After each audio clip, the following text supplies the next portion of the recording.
right, I think we're okay. All right.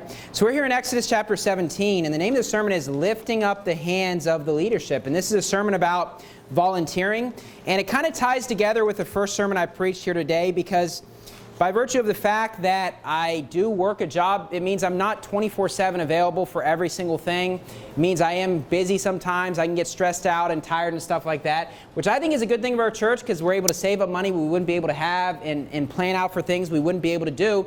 But it also means that we need a volunteer attitude at a church, okay? Now, I believe it's always good for any church to have a volunteer sort of spirit where it's organized and it's just professional. And we want to make sure, especially as people are new at church, that they have an opportunity to serve if they would like to, okay? So this is a sermon I do want to preach once a year. I've preached it once before, and I was looking forward to preaching it again as I have more experience leading now to try to get things more organized.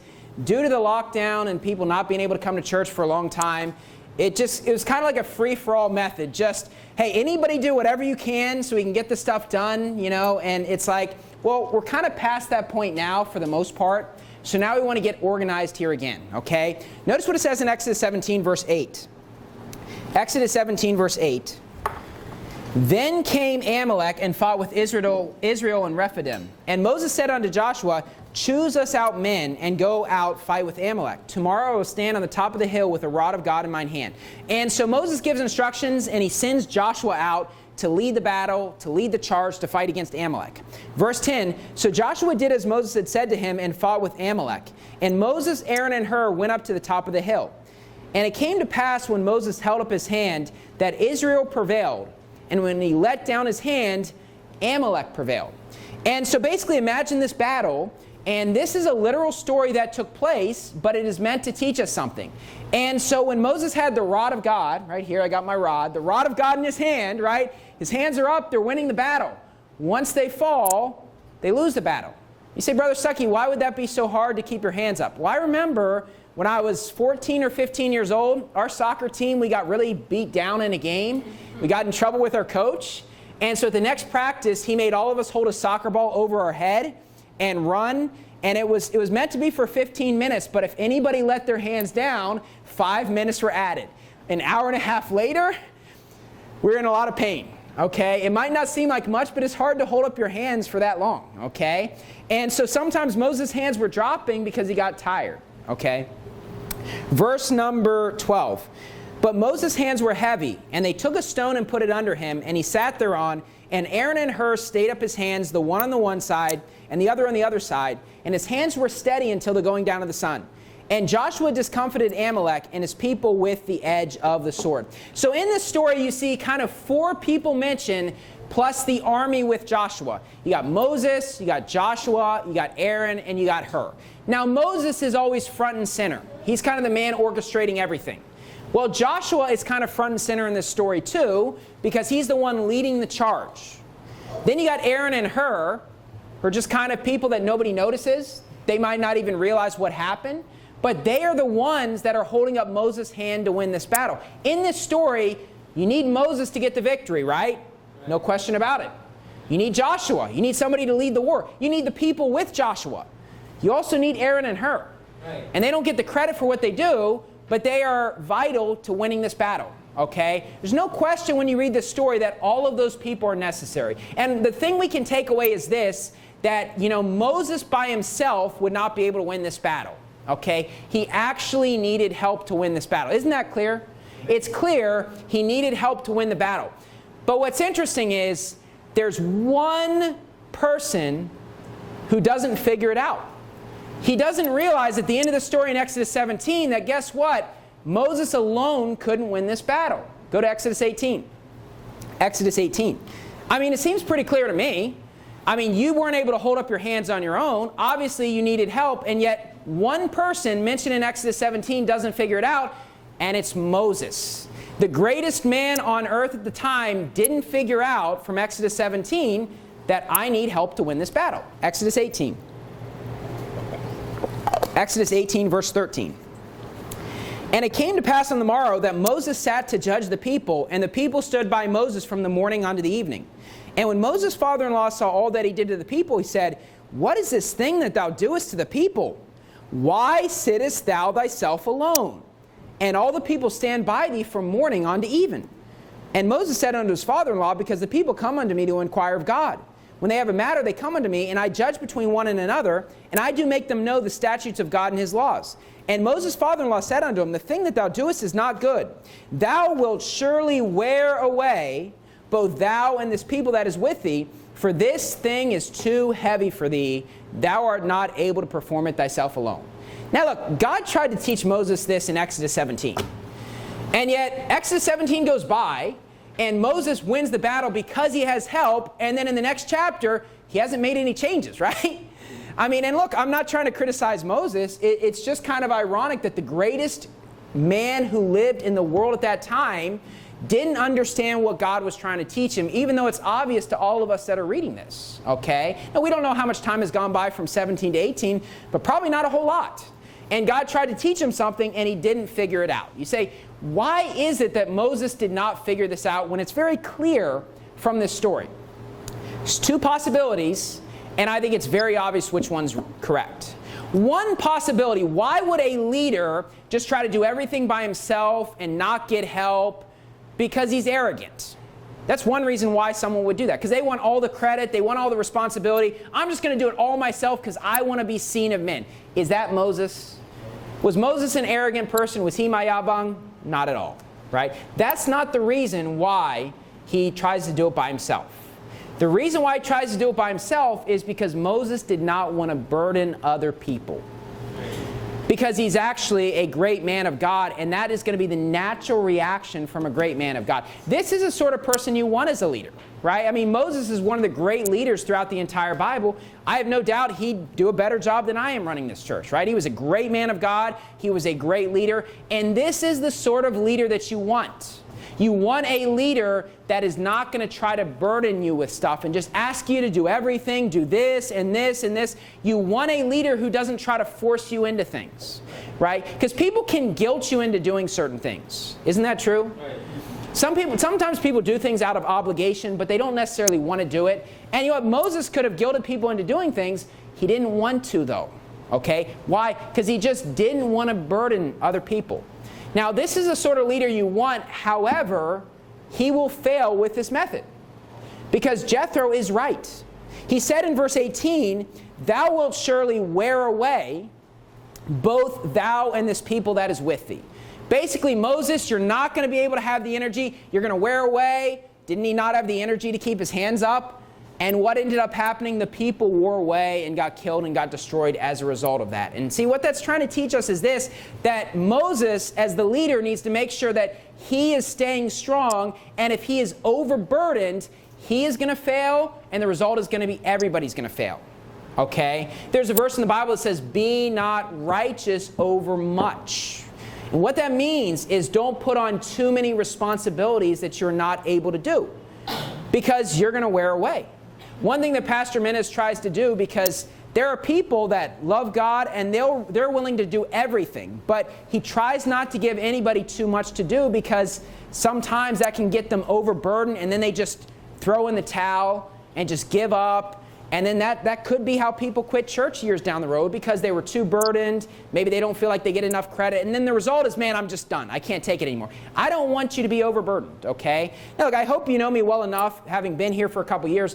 I don't try to overburden you. In fact, there's probably a lot of stuff we could do better, but I don't ask anyone to do it. You know, I don't want to burden you and stuff like that. But what we want is a once-a-year opportunity so people can volunteer in their own free will to volunteer for certain ministries. If you choose not to volunteer, that's fine. You know, it's completely up to you. If you choose to volunteer, then, you know, we could definitely use you. There are a lot of things that we could do.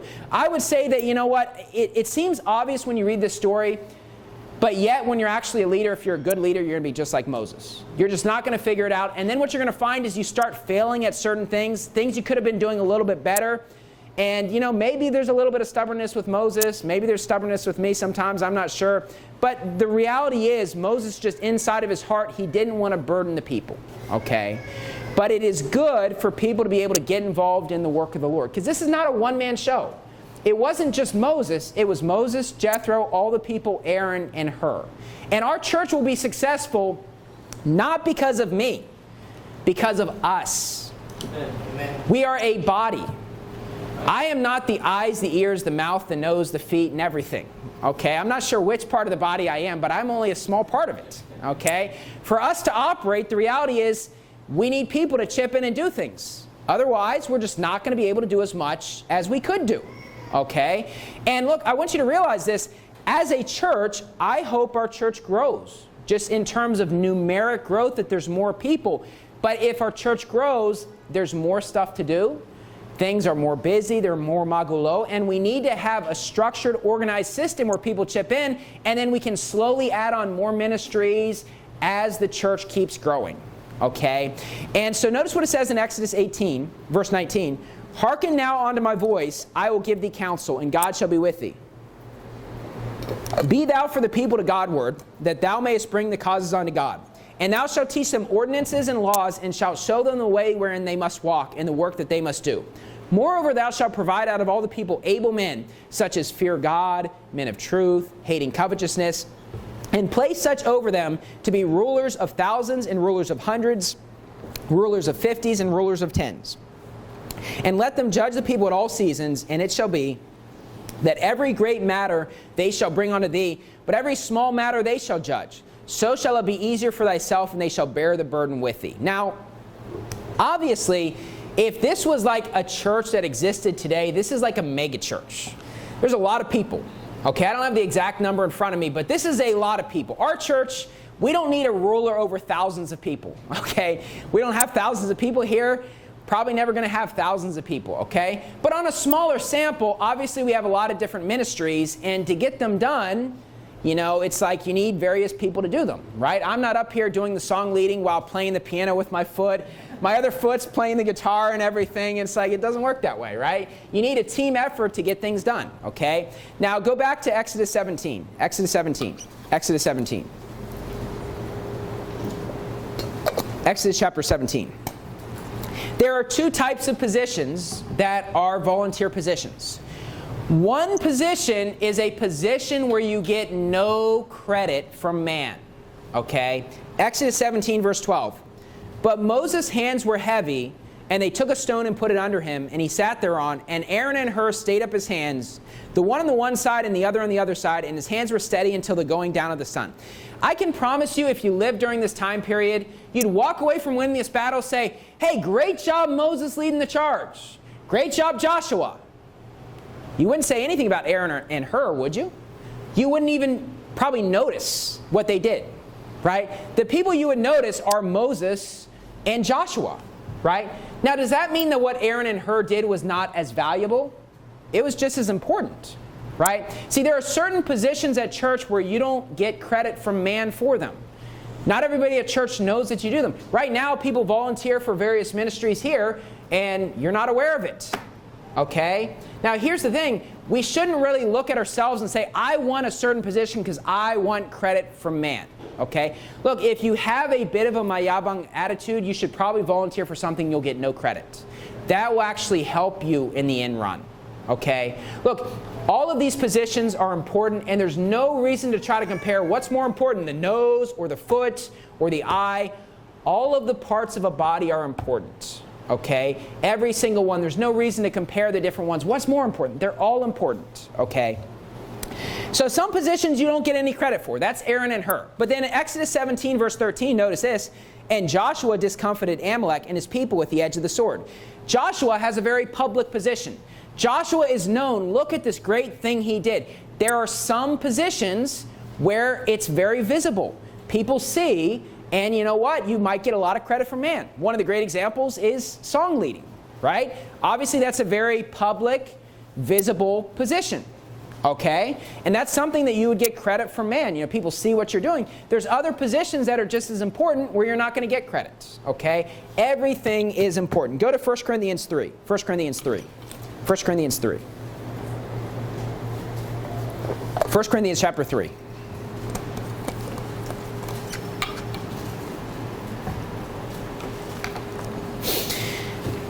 And 1 Corinthians chapter 3, notice what it says in verse 10. 1 Corinthians chapter 3, verse 10.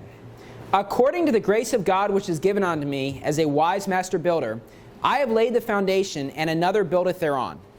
But let every man take heed how he buildeth thereupon. For other foundation can no man lay than that is laid, which is Jesus Christ. Now if any man build upon this foundation, gold, silver, precious stones, wood, hay, stubble, every man's work shall be made manifest. Now what does that mean? What does it mean every man's work shall be made manifest? Well, think about it. In the Bible it says God was manifest in the flesh. Who's that referring to? The Son of God. Because we know no man hath seen God, referring to God the Father at any time. The only begotten Son, Jesus Christ, which is in the bosom of the Father, he hath declared him. God was manifest in the flesh. It was seen with the eyes. He was manifest, okay? People were aware of it. And what the Bible's saying is the work you do for God, it will be made manifest someday, right? You will get rewards in heaven based on the work you do, and some of that work might have been something already manifest. People already know it. But it might be something that nobody's aware of. It might be something behind the scenes that nobody realizes. You volunteer an hour every week or 2 hours every week, but make no mistake about it, it's going to be manifest and you will get rewards for the work you do.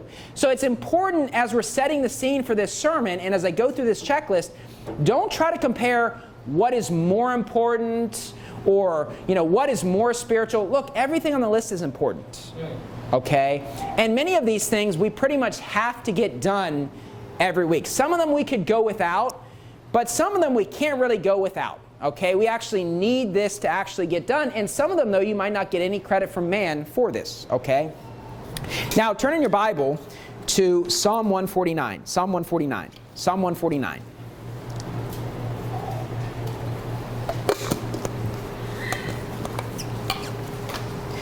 And while you're doing that, I also want you to take out your checklist, okay?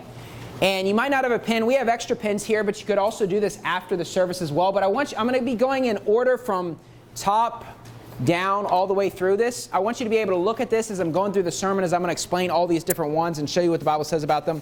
But let me just say a couple things ahead of time before I even get into this list, okay? And I know this is not really like some deep doctrinal sermon, or whatever. I'm just kind of going through this, trying to get organized as a church, but I do believe it's very important, okay? One thing you must realize is this. You will not get stuck with doing too much stuff, right? I mean, if you volunteer for everything, I'm not going to force you to do everything. I don't want to burden you, okay? If we don't have enough people to volunteer, then there's stuff we just won't end up getting done because I don't want anyone to have to do too much where it's like your life is just Verity Baptist Church, like 24/7, and you're exhausted, you're tired, and 6 months from now you quit the church. I won't force you to do too much, okay?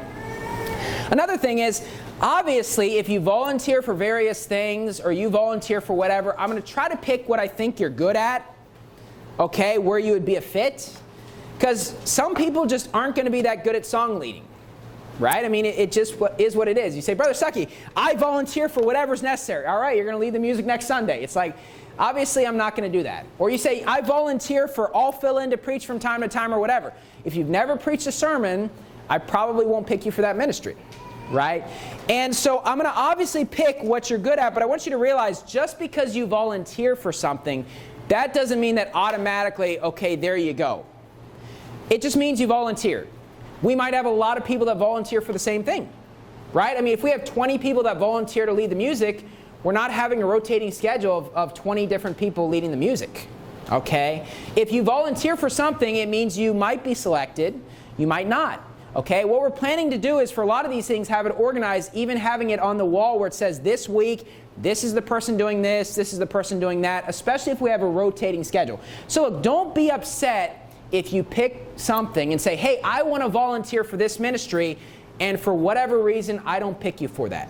We might have a lot of people that do it, or I just might not think it's a good fit for you, right? There's no guarantee that you're going to do that. Another thing I will say is this. One of the main important things for volunteering is this, that you're found faithful. Amen. That if you volunteer for something on Sunday, I'm going to do this, that I can count on you to be here. Because if I have to scramble around to try to figure stuff out because somebody volunteers on Sunday, but they only come every other week or whatever, and you might be in that schedule. Maybe you say, Brother Stuckey, I can't commit to being here every week. Well, there's probably a lot of things that you really just couldn't volunteer for.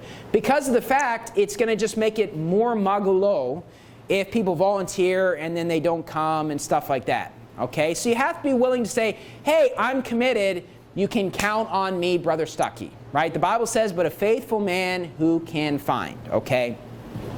And so one other thing before we get into this is this. I would say that if I was a church member and somebody was preaching this sermon, what I would put is I volunteer for whatever I am most needed, and I would also pick specific things that I more wanted to volunteer for, something I thought I was good at. I would put I'm willing to do whatever, but I would also put, hey, the prepared to preach ministry, I enjoy preaching sermons, I want practice. So I would say this, that you know what, you can pick I volunteer for whatever, and also pick specific things that you believe that you're good at or that you want to volunteer for. Or you could just pick certain things. It's totally up to you. Okay? And so Psalm 149, let me turn there myself, Psalm 149. And we're going to be going back and forth through this, but Psalm 149, and one volunteer option, the first one listed here, is the music ministry. Okay? Now, I want to specify this is apart from the choir, okay? I'm not saying the choir ministry, that's kind of a separate thing that's a little bit more in depth. But the music ministry means the song leading, playing the keyboard, piano, playing guitars or other instruments. That's what I'm referring to. Psalm 149, verse 1. Praise ye the Lord, sing unto the Lord a new song, and his praise in the congregation of saints. Music should be a part of a church service, okay? Go to Psalm 33.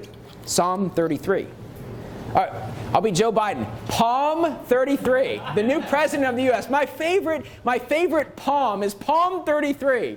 It's like, no, you're thinking of Palm Sunday. You grew up Catholic, right?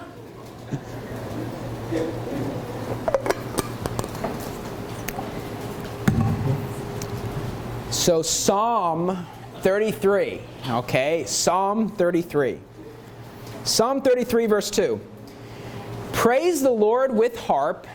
Sing unto him with a psaltery and an instrument of 10 strings. Sing unto him a new song. Play skillfully with a loud noise. Now, it mentions here, and we saw in Psalm earlier, it talks about singing praises. But here it also talks about instruments in Psalm 33. Now, some people say, well, I think it should just all be a cappella, right? No instruments, because the New Testament never mentions instruments.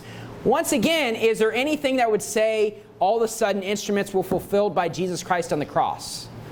No. And the other thing is this, just because it says they sung hymns when they were gathered together, that doesn't mean that they didn't have any instruments. Right. They could have had instruments with them. Now, obviously, they didn't have a big, giant piano that they were bringing. All right, it's like, all right, Peter, you've been lifting weights. You bring the piano for us and everything. But yeah, there's a lot of instruments that aren't large, right, that they could have used. And so just because it doesn't mention instruments in the New Testament, that doesn't mean that they didn't have instruments there. And it also doesn't mean that it would be something done away or that it's wrong. There's nothing wrong with instruments, and we have instruments during the services, okay? And so some of the things you could volunteer for are song leading, okay? Now, let me also say this before I get going. As even if you're already doing something, I still want you to put that category to volunteer. And the reason why is some people might have volunteered for ministry before and they feel like they're stuck in that position, but they no longer want to do it.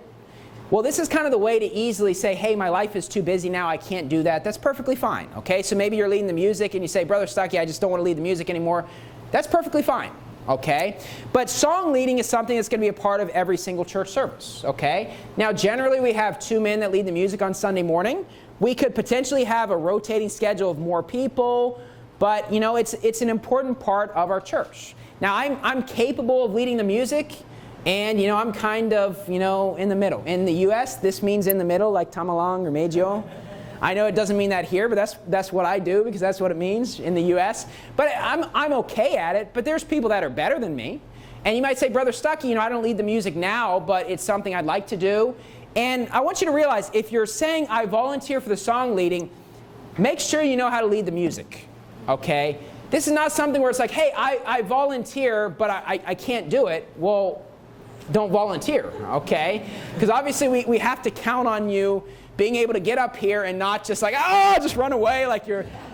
It's like, we need to count on you to be able to actually lead the music, okay? And so, but if you're someone who says, hey, Brother Stuckey, you know what? I'd like to lead the music. I'm not doing it now. I'm capable of doing it. Then feel free to volunteer for song leading. Another thing is the keyboard and piano, okay? This is something that we incorporate into our church, and I've heard there's other people at our church that play musical instruments. This is kind of like your yearly chance to get involved in the ministries of our church. Another thing is the guitar, okay? And another thing are other instruments.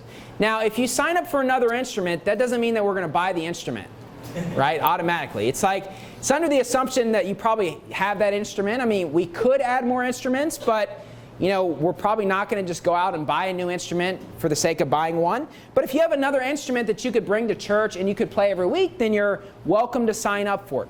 One thing we are going to do differently than we've done in the past, and one thing that I know they do in Sacramento, is instead of picking the songs a week beforehand to line up with the sermon, we will pick the songs more than a month ahead of time. That way the people playing the instruments can get practice. So you say, Brother Stuckey, I know how to play the piano, but I'm not good enough to show up 10 minutes before or the day before and try to figure out how to do it. Well, what we're going to do is pick the songs in advance and just have it on a list. And we're going to try this out and see how it works, and you never know, but I know some other churches do this, and it's helpful for them. And when you have a lot of instruments, it's very important.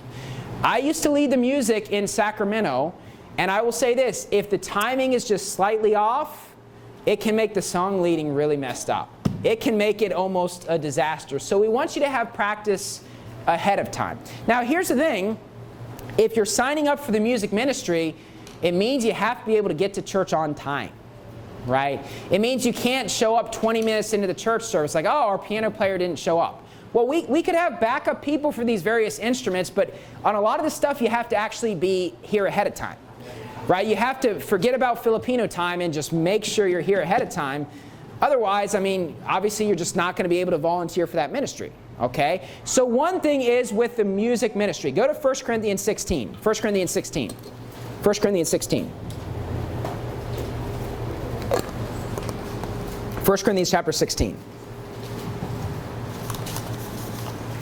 And look, maybe you say, Brother Stuckey, I'm practicing an instrument. I'm not at the level to be able to play yet in church. Well, I just say keep practicing. Stay dedicated this year. And then next year, boom, you're going to have an opportunity to be part of the rotation if you're able to play the music. But obviously, if you're going to make a lot of mistakes, if you're not good enough to do it, then, you need to get better first, okay? And I'm not trying to say that to be insulting because I can't play any instruments, okay? But I'm just saying, obviously you have to be good enough to be able to play the hymns that we're doing. Here's the thing. Let's say you sign up for the ministry and there's just one specific hymn where you say, I keep making mistakes as you're practicing ahead of time. Well, we could obviously go without that instrument for that specific song. I understand that some songs on the piano, if you're adding sharps, because I used to be able to play songs, I just can't anymore. I get it. There's a sharp in the song and you can miss it and everything. I get that some songs are harder to play than others. Then, you could play for the other 3 songs in the service and just kind of take that one off or whatever. But, if you're interested, just sign up for it and then we'll talk about it. The goal is that by the first service in January, we're going to be very smooth in getting it all organized. It's going to take more than a week. But the goal is by the first service in January where we hit the new year, it's going to be very smooth and everything's going to be more organized, okay? Volunteer option number 2, and you can see it on the volunteer sign-up sheet, before church service, setting up for church. Setting up for church. This is definitely something you have to be early for. So if you can't be early, that's fine, but you have to be here early in order to set up for church, okay? Now you say, Brother Stuckey, what does it mean by to set up for church? Well, for the most part, a lot of stuff's already going to be organized by people that might clean the building, which is one of the ministries. But there's also last-second stuff sometimes to make sure it's set up. And some examples are this here this morning, right? This was put in all the bulletins. This was put in all the bulletins. And we have more things like this I want to start doing in year 3. It's just a matter of it takes organization to do this, okay? And so there might be certain things to set up each week. I want to make sure we have a communication card in the bulletins and stuff like that. We want to make sure we have gift bags for first-time visitors and things like that. And, the reality is that if there's nobody signed up for a ministry, it's something that sometimes gets done. Sometimes it doesn't get done, right? It's hard to get everything organized. So we want to be as organized as possible. So this is something where you say, Brother Stuckey, I come early to church. I'll be early every week. Well, this might be a good ministry for you. If you can't be early, then you can't set up before church, right? Maybe you can clean after church, but not set up before church, okay? And so that's volunteer option number 2. Volunteer option number 3 is taking the offering, okay? We have a couple men each week that take the offering. And I want to show this to you in the Bible in 1 Corinthians 16, verse 1. 1 Corinthians 16, verse 1. You say, Brother Stuckey, is it biblical to take the offering? Okay. Verse 1, now concerning the collection for the saints, as I have given order to the churches of Galatia, even so do ye. Now the implication with collecting, when you're collecting money, is it's something that could be visible. Okay? There's nothing wrong with offering plates going around. Now obviously you're not supposed to make a big show of it and say, you know, look at this blue bill that I have in my wallet. In fact, I've got 20 of them right here. It's like obviously you don't make a show of it, and obviously you're not trying to say, oh man, what's so-and-so giving? I want to make sure they're giving their 10% or whatever. Brother Stuckey preached that sermon. Obviously that's not what I'm talking about, but there's nothing sinful about passing around an offering plate. There's also nothing sinful about on Wednesday nights we don't pass an offering plate because our attendance is smaller, so we just have it in the back. And some churches have their offering plate in the back. They don't collect, and that's fine too if you want to do that. For our Sundays, we just think it's more organized for us to pass an offering plate. Right now as a church, with the size we are, we have 2 people who get the offering, okay, which is what we'll keep doing. But I want it to be organized where basically every week I know these are the people that are taking the offering, okay? Rather than just certain people are filling in and then we figure out it's so-and-so here, but just that we have it more organized, okay? Go to Jonah chapter 3. Jonah 3. Jonah chapter 3. Look, I want to emphasize, I'm very thankful for everyone that stepped up as things were very, magulot, disorganized during the lockdown and the coronavirus. And people stepped in to fill certain voids for ministries, and we got things done, and praise the Lord for that. But we want to be more organized going forward, right? Obviously, the Bible speaks about being things done decently and in order. And here's the thing, most of these things are getting done every week. However, every single week there's something that's just a little bit off. And I'm not saying it's your fault because I've been waiting to preach this sermon and to get things organized. I'm just saying that that's just a matter of fact. There's certain things, or certain things I'll check, right before the service. And before the services, I'm looking around and I do a lot of volunteering stuff before the church service. Here's the reality. You want the person preaching the sermons to be fully focused on what they're preaching as much as possible. I preach sermons and I don't get nervous when I preach, but I will say this. When you preach sermons, your thoughts are all over the place. Honestly, it's like, if somebody's preaching the sermons, you want to make it very easy for them. I'm not saying that, I just want to sit here and I'm going to roll in it's like, I'll be 20 minutes late, just sing 4 more songs and I'll be there. That's not what I'm saying, okay? But I'm saying, it's very difficult to preach sermons.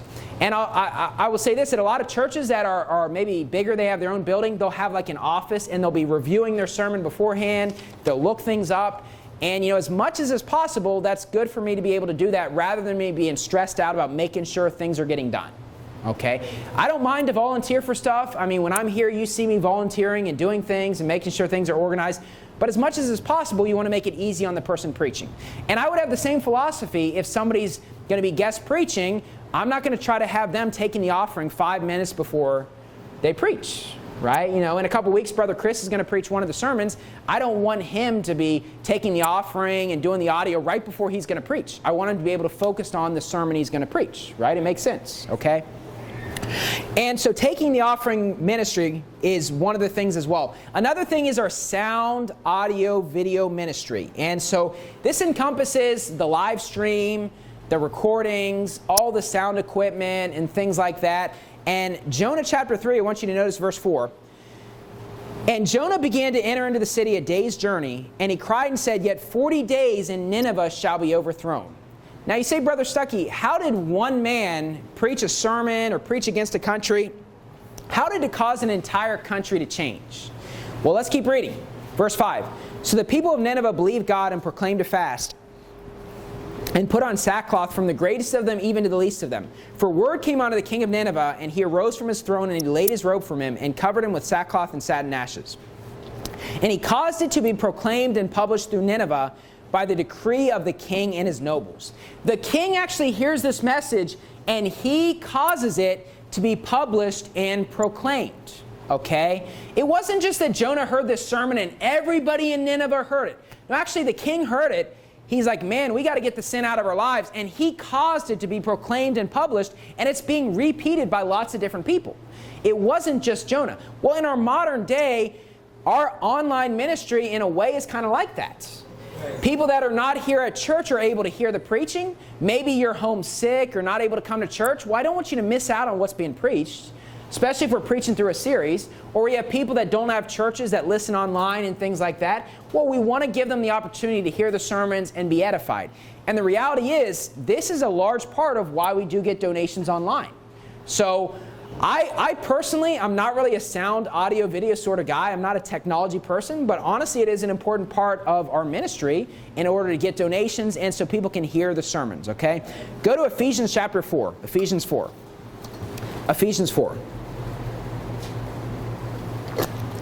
Volunteer option number 5 is, let's see, counting the number of people at church ministry. What that means is just every single week, you just count how many people are here. Now, when different people are counting from week to week, sometimes they get the numbers back, and I'm just like, I report to Pastor Menace, well, they said this many people are at church, but I think they were off by like 6 or 7, right? Or sometimes, maybe, because if there's different people counting, some people don't catch who's in the mother baby room. Some people don't catch people coming in late and stuff like that. And so it's good just to have one person just count the number of people. And this is part of what I report to Pastor Menace every week of how the church is going and everything. And it's something that we put on the offering things as the men count the offering and things like that. And so just counting the number of people that come to church, okay? And so it's not a complicated ministry. It just means that we can count on you being able to do that. As the church grows, it's going to get a little bit more difficult, okay? Now, I want to also say this, that most of these ministries, ladies are welcome to volunteer as well. It's not like you've got to be a guy to count how many people are at church. I mean, it's like, oftentimes my wife gives me the report of how many people are at church. There's not like, oh man, I can't accept it. It's from a woman. No, I mean, most of these ministries, ladies are welcome to volunteer, okay? For the vast majority of these, okay? Counting the number of people at church. Another one is the scripture reading ministry. Just basically you just read the chapter ahead of time before the services.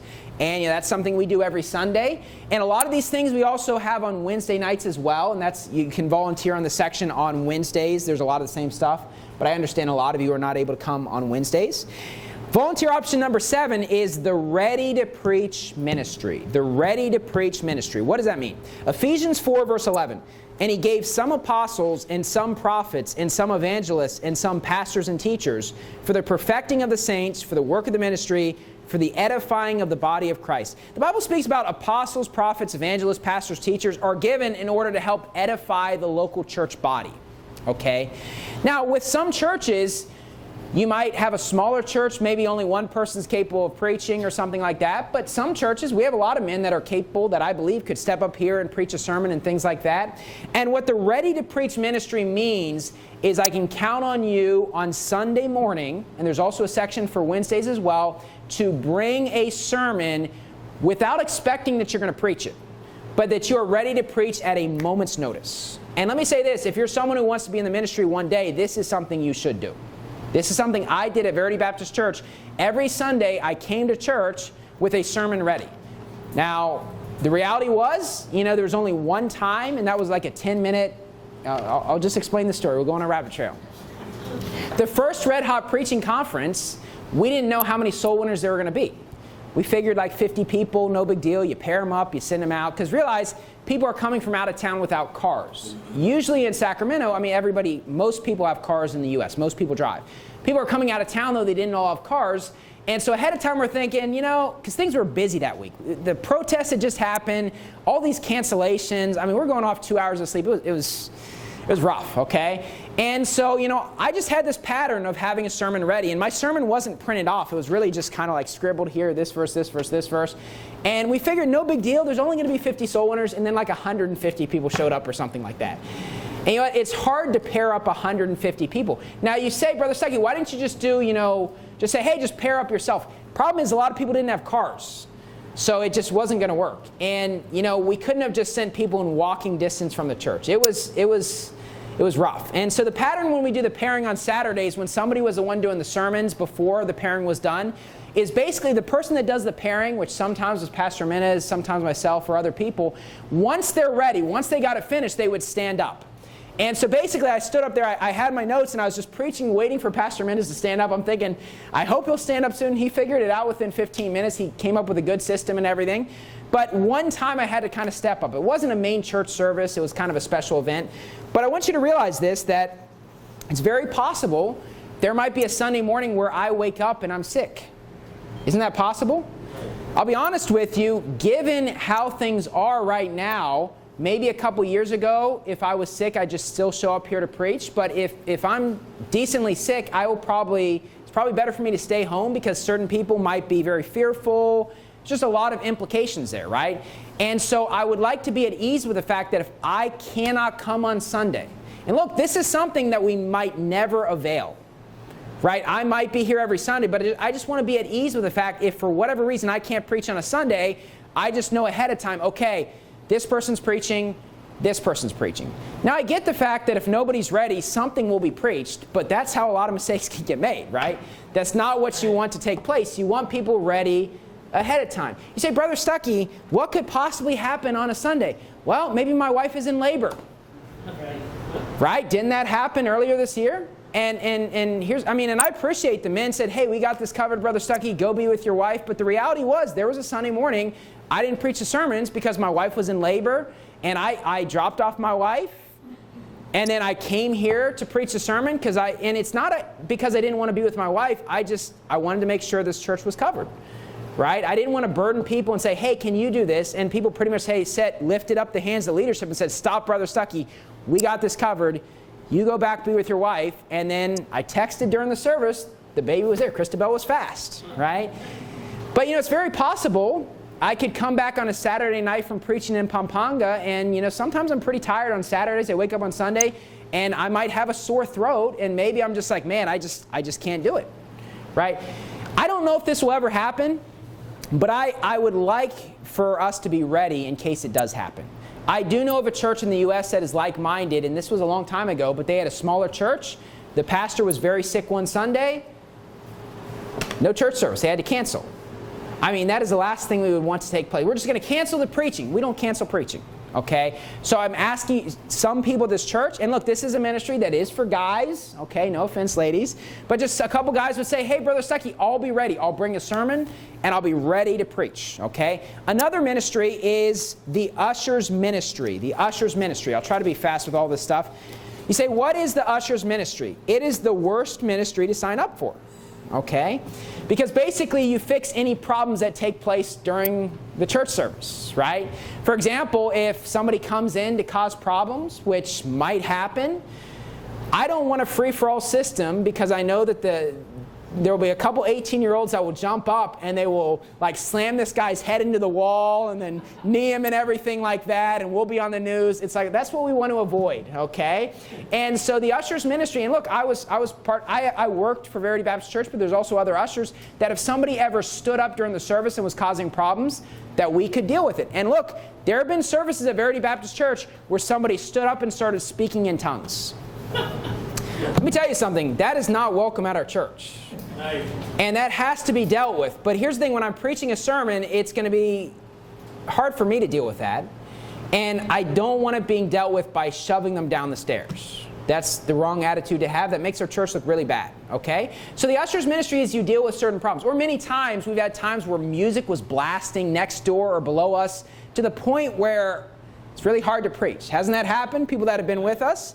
When that happens, I can't just stop the sermon and try to deal with it. That would be something where the usher or ushers would step in and just try to get him to lay off or whatever. So look, this is not the greatest ministry to sign up for because it's dealing with problems, and problems can happen. Kids can spill coffee on the ground and stuff like that. But it's something that's needed because sometimes problems happen. It's just reality, okay? Another volunteer option is the hospitality ministry. Okay, that's under the after-church service. What is the hospitality ministry? Well, we want every single person who visits our church to have an opportunity to hear the gospel. It's vital, right? We don't have an altar call here where I try to get them to come down to the altar and we preach the gospel. But we don't want somebody leaving without getting a chance to hear the gospel, okay? So basically the hospitality ministry is you kind of make people feel welcome. If they're already saved, you just kind of make them feel welcome, try to encourage them to come to church. We give out the gift bag to first-time visitors, and if they're not saved, we try to give them the gospel. We double-check their salvation. And it's a ministry where we do need somebody who's a lady as well as a guy to sign up for. You say, why, Brother Stuckey? Well, because we'd prefer ladies to preach the gospel to ladies, right, and men to preach the gospel to men. Now, the way this ministry works is pretty much the same way as when we're going soul winning. If someone says, no, I don't want to hear that, well, we don't force it on them, but we want to give them an opportunity, okay? And so that is what the hospitality ministry is. You're basically making people feel welcome, okay? Another one is the baptism ministry, okay? Now, I'm not sure if we're going to be able to start doing this or not, but what I'd like to do that they do at Verity Baptist Church is they do not only get a baptism certificate, they also get a picture right before they got baptized to remember it. And I would like to be able to start doing that where we get a picture, we have it printed off for them, and it's a good way to get people integrated into the church that are new because it shows that you actually care about them. So you get a picture of them, and I give them a baptism certificate, I sign it and everything, and that is a ministry we would like to start here sometime, right? Volunteer option number 11 is taking the inventory each week. And basically what this means is you have a list of things that you tell my wife or you tell me. It's like, hey, Brother Stuckey, we need to buy this. Now, here's the thing about this. Sometimes people tell me, hey, Brother Stuckey, we're out of this or we're out of this. But it's kind of confusing if you hear this and this to remember everything, right? It's better just like, these 3 things we need to buy, and then just during the week, my wife and I will buy them, and, we'll have whatever we're missing. Because we go through a lot of food here, which means we go through a lot of plates and forks and spoons. And here's the thing. If we had a big building, which Lord willing we would one day, we'd have a big stock of like 1,000 plates ready to go. But the reality is we don't have that. So we only have so much room in those cabinets to stuff everything in, right? So taking the inventory each week. Most of this stuff is not hard. It's just a matter of being faithful with being able to do it. Another thing is counting the offering ministry, okay? Where basically we have at least a few people for every church service that count the offering, okay? Now, we have 2 people each service, and both people sign off that they counted the offering. I will never count the offering at this church. Every single offering that we do, it's scanned on a Dropbox. I give Pastor Minna's reports of our accounts, but every single one, we have scanned. Everything. We have records of everything. We have to do that for accounting with our registration, but it's also good to be organized and just have a memory of everything that happens. And if anybody ever accuses me of anything, I can come up on Sunday and say, well, here it is. Here's the record. 2 people signed that they counted the offering. Right? There are other churches that I don't think they do this anymore. They were shown to be whatever. They just had a free-for-all technique of taking the offerings. Where it's like, hey, just give it in my pocket. And we're good to go. It's like, all right, Judas, right? It's like, that's not what we do here, right? We have a couple men that count the offering. I don't say, just trust in me. Just give me the offering. I'll make sure I don't take any of it. And look, I'm sure Baptist churches do that here in the Philippines. We don't do that system. We try to make it organized, and I don't want anyone accusing me of anything. But, what we've had going on is certain people count the offering, but sometimes it's kind of like a bit random. We want to have a list printed off where it's like, this week, these 2 people count it, and if one of them is gone, here's the backup person to count the offering. We want to be as organized as possible, okay? And counting the offering is something that happens after church, usually after soul winning. And look, we don't have a building where we can have a separate, secure spot, but we want to be as secure as possible. Right? In Sacramento, they have a set room. They have, a safe where they keep stuff. They're super organized. We're not able to have all of that, but we don't want it to be a free-for-all technique. We want to be as safe as possible. So we count people take the offering. We put it in the containers, we put it away, and then all of a sudden it comes back afterwards. But we want to be as safe as we possibly can, okay? Now turn to Malachi 1. Malachi 1. Malachi 1. I understand this is a lot of information. You're welcome to ask me questions afterwards, later today, or during the week, and stuff like that. And we're just kind of going through all of this. Is a lot of information. And another ministry is closing the building. Closing the building. This is a ministry for both Sundays and Wednesdays, okay? You know, by virtue of the fact that I do work, and by virtue of the fact that on Saturdays I'm usually exhausted coming back from Pampanga, I don't always want to stick around on Sundays till everybody leaves. Now, sometimes I might, and sometimes I might not. This past Wednesday, you know, my wife and I, we stuck around. We had fellowship. We stuck around. But yeah, there's some times where I'm tired because I also have to wake up early in the morning to work, okay? And so what the closing the building ministry means is this, that you'd say, hey, I commit to, I'm willing to be the last person there to close the building, okay? Malachi 1 verse 10.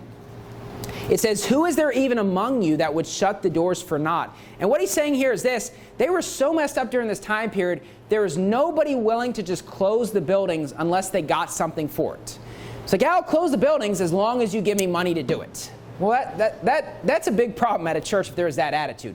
But I also would say I don't want a free-for-all technique where I have no idea who closed the church building, random people. You say, why? That's how stuff gets stolen. Right. We want to be as organized as possible. In Sacramento, when anybody comes in the building, because certain people have keys to the building, immediately Pastor Menace gets a text that says, this person is in the building. And they also have high-level video cameras and things like that, but it makes it impossible to steal. Right? I mean, there'll be video cameras to give evidence, but he knows who's in the building. So if something goes wrong, it's like, well, who was in the building? This person. All of a sudden, we don't have this equipment. I mean, it doesn't. But here's the thing. We don't have all of that advanced equipment right now. I would say, though, random locking of the building is not safe. Right. But I don't want certain people to be forced to always lock. So basically, this is a ministry where you would be given keys to the building, but at the same time, I don't want you just randomly coming to the church either. We want to be as organized as possible. So one of them is, you volunteer on Sundays, I am willing to close the building. Okay? Now, if there's multiple people that volunteer, we might have a list, so it could be every other week or every once in a while, a rotating schedule. But, you know, if there's only one person, then that would be the person, I guess, that would be locking. Same on Wednesday nights. Some Wednesdays, my wife and I stick around. Sometimes we don't. Okay? Now, I would say this, though. If we only have one person volunteer for the ministry, one person volunteers on Sunday, that doesn't mean they have to stay here till midnight. It means we might have to set up a curfew if people are going to stick around longer.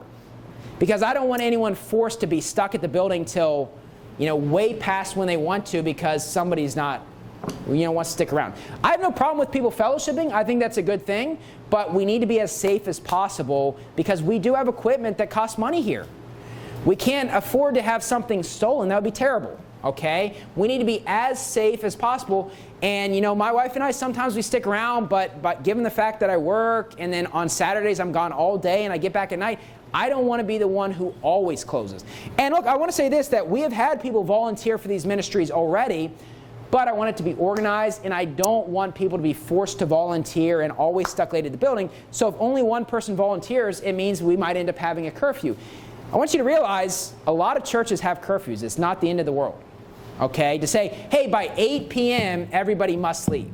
Okay? If that's what we end up doing, then it's not the end of the world.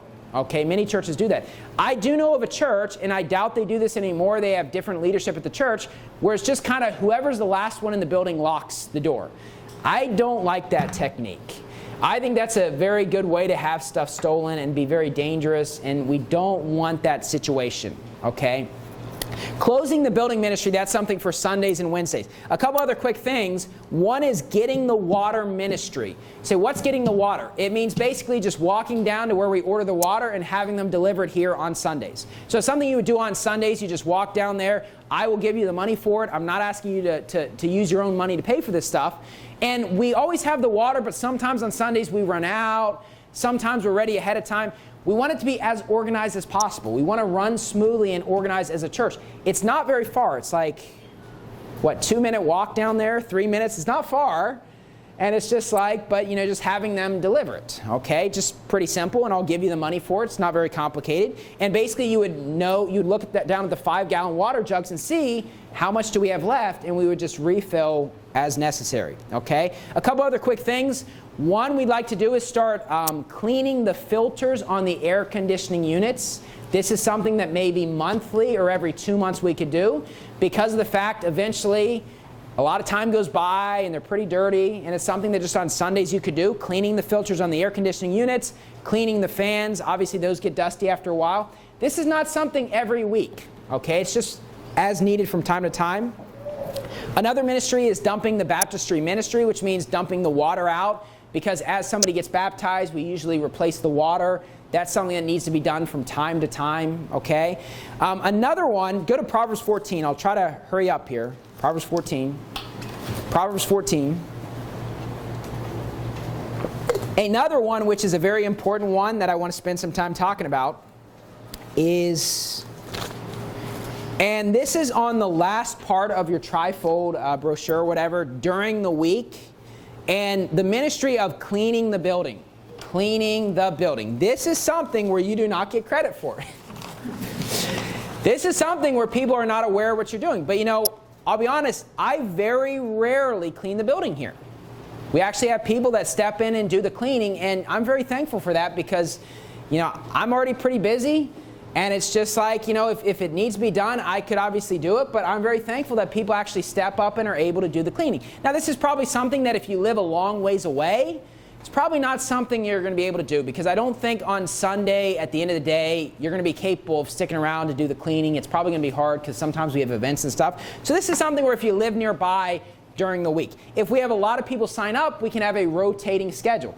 This is certainly something where it could be men or it could be women. And look, if you need keys to the building for a certain ministry, obviously we will provide the keys. We will give you the keys. So cleaning the building. Notice what it says in Proverbs 14, verse 4. Where no oxen are, the crib is clean, but much increase is by the strength of the ox. See, the Bible says where no oxen are, the crib is clean. If there's no animals, no problems. And the implication is this: if no work is being done, there's no mess. Right? I mean, if we never had soul winning, if we never gave you prayer lists, if we never had food and fellowship, there wouldn't be much of a mess. But if you have those things, guess what happens? You have a mess, right? And by virtue of the fact that we are a family integrated church, there are many benefits of a family integrated church. But since we do not have a nursery, the reality is the kids in this room, they can make a bit of a mess.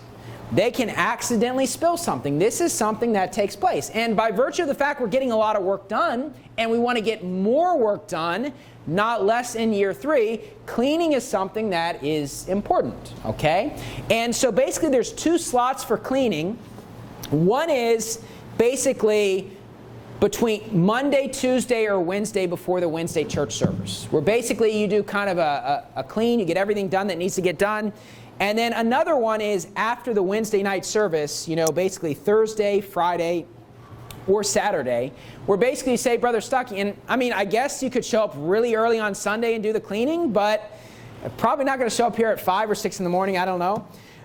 And like I said, obviously on Sunday we're going to have somebody who's setting up for various things, but as much as is possible, we wanted to get it as clean as possible so it's very easy for them. And if we have a rotating schedule, then, we could have different people. I would say this also, if you're part of a family, right?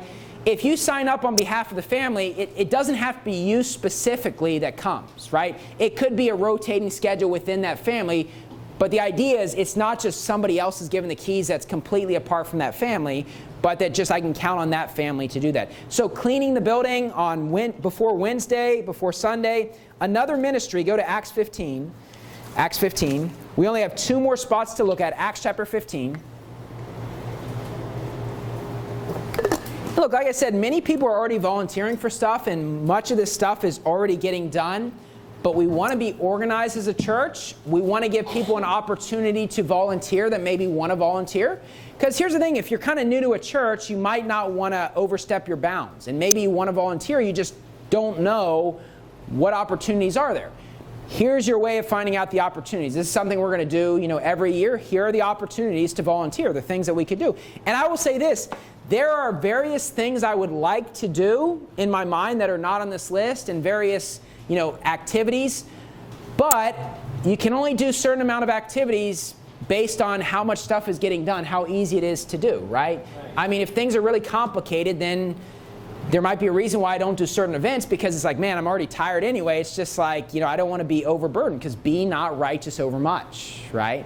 But there are a lot of things I'd like to do. For example, on, I think it's the second Sunday in Valentine's Day, we are having a Valentine's Day banquet. And this is something we'd like to start doing yearly. Obviously, there'll be plenty of time to plan that out and everything. But here's the thing, when you do events, they take time and effort to do. Right?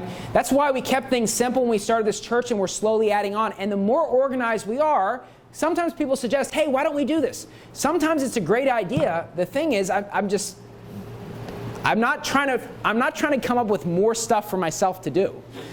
Okay? It's like we'll do activities as we're able to do them, but sometimes I might be like, man, I'm stressed, I'm tired, I just want to relax. Right?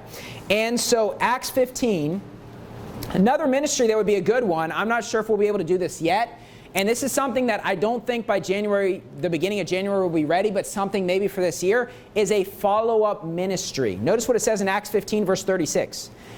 And some days after, Paul said unto Barnabas, let us go again and visit our brethren in every city where we have preached the word of the Lord, and see how they do. And see, the Bible says here in Acts 15, verse 36, Paul says, let's visit our brethren, the people that we've gotten saved, okay? There is a semblance of following up here in the Bible. Now, I want everybody to have their own personal responsibility to try to follow up on good converts themselves, via text message, via call. However, if we get good contacts that are very close to the building, somebody who lives nearby might be able to say, hey, I would follow up on good contacts. Here's the thing, what I don't want though is the person who's doing the follow-up, if somebody volunteers, to get like 50 cards, follow up on these 50 people before Sunday. The point of this is to follow up on very good contacts where maybe you could drop off a small gift that is not expensive but shows our gratitude, and that might be the extra bit of thing that could bring them into church. When my wife and I, when we were in Sacramento, on Saturdays we'd follow up on converts. We'd give them a small little thing of cookies, and I'd write a note on it. And then if they weren't there, I'd call that night and say, hey, did you get the cookies that I left you? People did come to church. People did get baptized as a result of that, and they might not have otherwise. So I'm not saying that we're not replacing soul winning. I'm just saying sometimes there's good converts where it might take a little bit of energy and effort to bring them to church, and then they can get fully integrated, okay? Turn to Matthew 10, the last place. Matthew 10. Matthew 10. Matthew chapter 10. I know this is not the most exciting sermon, okay, Brother Stuckey, but hey, I did give you some information with Moses being, just a little bit bobo there in Exodus 18, which, I freely admit I'm kind of like that too sometimes. So I guess that was your main big thing you're learning here in Exodus. But volunteer option number 20, last one on our list, is for Saturday soul winning, okay? And what that means is you volunteer not to go soul winning, but to be the person that I'm trusting to run the soul winning, okay? We provide on Saturday, we provide lunch payment for the people that are going soul winning. And there's various different people that lead that ministry, like they lead the soul winning during that time period. And if you're someone who says, hey, I'd like to come every Saturday, but and you'd like to volunteer, this is your opportunity to volunteer for that ministry. What I don't want is people that have been doing a lot of because certain people in this church have been volunteering a lot, and probably most people are not aware of it, and I don't want them to feel forced to keep doing it. Okay? But I like our Saturday soul winning, and I cannot lead the Saturday soul winning time, because I am in Pampanga with that church. And so before we had the Pampanga church, I would either lead or co-lead on Saturdays. Sometimes I'd lead or whatever. But here's the thing, since I'm in Pampanga, I'm not available on Saturdays to lead the soul winning. And so just having someone who would say, hey, I'm in charge, I'm willing to run it. Hopefully there'll be someone. And that's one of the ministries that you can put down. Here's the thing though, with all these things, if you say, Brother Stuckey, I'm not sure I can commit to it, then you might not be able to sign up. Notice what it says in Matthew 10, verse 5. These 12 Jesus sent forth and commanded them, saying, Go not into the way of the Gentiles, and into any city of the Samaritans enter ye not, but go rather to the lost sheep of the house of Israel. Now, when you're reading Matthew 10, I do not believe when you're reading this is like going out soul winning for an hour and a half. When you're reading this, Jesus is sending them out for a bit of a time period to do some real soul winning. Look at what it says in verse 11. And into whatsoever city or town ye shall enter, inquire who in it is worthy, and there abide till ye go thence. So Jesus tells them, whatever city you're in. Well, that implies they're doing some real soul winning, right? It's not just, hey, we're going to go soul winning, and it's like, hey, you might be in Rizal, you might be in Passig. I mean, they're actually going out for a bit of a period of time where he's saying, choose the most receptive area. Well, by virtue of that, there's going to be a bit of leadership within those 12 people going to make sure things are running smoothly, picking what areas and things like that. So when it comes to soul winning ministry, this kind of means that you're kind of organizing it. You're there, but also you're saying, hey, this is where we're going, and things such as that. And look, as our church grows, I think it would be great to have official times on many days during the week. We have 3 official times in the bulletin, excluding Pampanga. That's sort of another time. I am running 2 of those times, Wednesdays and Sundays. I mean, obviously I'm committed. You see me here just from time to time. For whatever reason, maybe I'm not able to come once every several months, but I'm committed to being here for those soul winning times. But I'm not going to commit myself to be running a soul winning time Tuesdays, Thursdays, Fridays at 6 p.m. Now, if there were people that wanted to go and they say, hey, I'd be the leader and we got a small group, I think it would be great to have more soul winning times. But I'm not going to commit more of my time because I've got soul winning maps for Sacramento to make during the week, right? I've got accounting. I've got my job to do during the week, okay? Now, before we close, I just wanted to mention, because you say, well, Brother Stuckey, you preached on tithing and volunteering. I mean, that really benefits you and everything like that. But I just want to let you know that I have always volunteered at church ever since I first started going. And I want to give you a couple quick examples. I'm not trying to lift myself up because there's many people that are doing the same thing, volunteering, but I just want to let you know I'm not asking you to do something today that I'm not doing or I've never done, okay? I'm not saying, hey, do this, you tithe, but I don't tithe. No, I mean, I do tithe. I'm not saying, hey, volunteer at church, but I've never volunteered. No, that would make me a hypocrite. No, I mean, I've always volunteered at churches. First church I went to was not a great church. It is probably not a church that any of us would want to go to if it was around here. But I was newly saved, and I went to a Baptist church, and they had church inside of a movie theater, okay? And so on special events, it's like come to church, and you can stay for the movie afterwards, okay? So not exactly. It was only for special things like Bruce Almighty or Evan Almighty, like these Christian, or I don't know why, anyway, whatever. But on special occasions, that's what they do. I was there for like a year and a half. Obviously, I was newly saved and everything like that. But, I asked the pastor, pastor and assistant pastor, how could we help? Well, since they met in a movie theater and they had projectors and a lot of sound equipment, I would show up an hour and a half early every single Sunday for church to help set up. And that's not a front and center position. Nobody knew I was doing it. I wasn't trying to it's like, oh, I just want to be a preacher so everybody knows who I am. No, I was just setting up sound equipment inside of a movie theater before church, okay? I also led the small group Bible study that they did midweek. They did it in The Purpose-Driven Life by Rick Warren, and I led that Bible study. So don't hold my past sins against me for those that know Rick Warren. Obviously, that's not something I would agree with now, but, that's what I did at that church, okay? The next church I went to, I was looking for a King James only church, given my past experience of a church that was just not like-minded in that way. And I lived about 30 minutes from that church, I think a little bit more. And it was the best church within my scope at the time I thought at least, they're a Calvinist church, but of churches I could go to. It was probably 30, 40 minutes away. And I would volunteer to clean, every few weeks. I was on the rotating schedule. Because look, every church has a cleaning ministry. I don't know if you realize that, but that's kind of like one of the big things. You say, Brother Stuckey, what ministry is the most important to you? It might be the cleaning ministry. I'll be honest. You know why? It takes time. It takes effort. Okay? And so every church has that. Well, I used to do the cleaning at the building. And, it takes time, it takes effort, and I drove out of my way. But, I was just trying to help out the church. That's the opportunity I had. And, he had me preach at the church a few times and things like that. And another church I went to in West Virginia I was the backup person to pick up kids on the bus route. right? We don't have a children's ministry in terms of picking up kids whose parents are not here. We have many reasons for that. We're a family-integrated church. But when we used to pick up kids on that bus route, I rode the bus to be basically the backup person.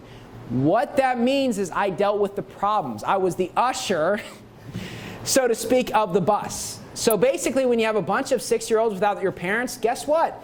It's a big mess on that bus. There's a lot of problems. And you know what? For a time when I was at the church, I lived like an hour and a half away, and I showed up an hour and a half before church.